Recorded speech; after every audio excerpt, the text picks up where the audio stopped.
Hello viewers, psychology bits. Gopal గాత్ర సంగీతం నేర్చుకున్నాడు. అతను ఇప్పుడు ఈత నేర్చుకోదలిచాడు. అక్కడ అభ్యసన బదలాయింపు, శూన్య బదలాయింపు, ధనాత్మక బదలాయింపు, రుణాత్మక బదలాయింపు, ద్విపార్శ్వ బదలాయింపు. ఇందులో ఆప్షన్ 1 శూన్య బదలాయింపు is the correct answer. Okay, and the next. కింది పుస్తకంలో ఒకటి ప్రయోగాత్మక మనోవిజ్ఞాన శాస్త్రంలో మైలురాయిగా భావించబడుతుంది. Enquiry into human faculties and its development of memory for getting animal intelligence. ఇందులో option 2 of memory is the correct answer. Next. ఒక పాఠశాలలో విద్యార్థులు తమంతట తాము ప్రయోగాలు చేస్తూ సైన్స్ నేర్చుకుంటున్నారు. ఆ పిల్లల స్మృతి తక్షణ స్మృతి, బట్టి స్మృతి, నిష్క్రియాత్మక స్మృతి, క్రియాత్మక స్మృతి. ఆప్షన్ 4 క్రియాత్మక స్మృతి ఈజ్ కరెక్ట్ ఆన్సర్. నిశాంత్ పరీక్షలకు సన్నద్ధమవుతూ మొదట హిందీని, తర్వాత సంస్కృతాన్ని చదివాడు.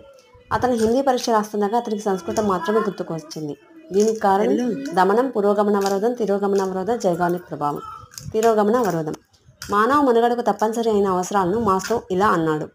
ఆప్షన్స్: రక్షణ అవసరాలు, ఆత్మగౌరవ అవసరాలు, శారీరక అవసరాలు, ఆత్మ సాఫల్యం.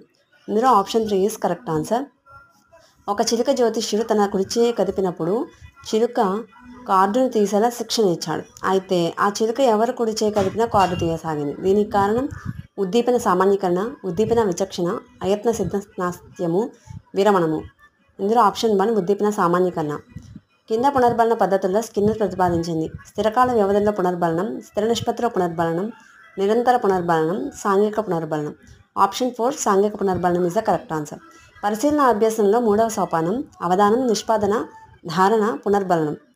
ఇందులో ఆప్షన్ 2 నిష్పాదన is the correct answer. Next. Vygotsky ప్రకారం కింది వానిలో ఒకటి వ్యక్తుల స్వయం క్రమీకరణకు దోహదపడుతుంది. ఉన్నత మానసిక ప్రకార్యాలు, సాంఘిక సహాయ సహకారాలు, నిమ్న మానసిక ప్రకార్యాలు, సహయోగ సమూహం. Option 1 is the correct answer. Thank you for watching.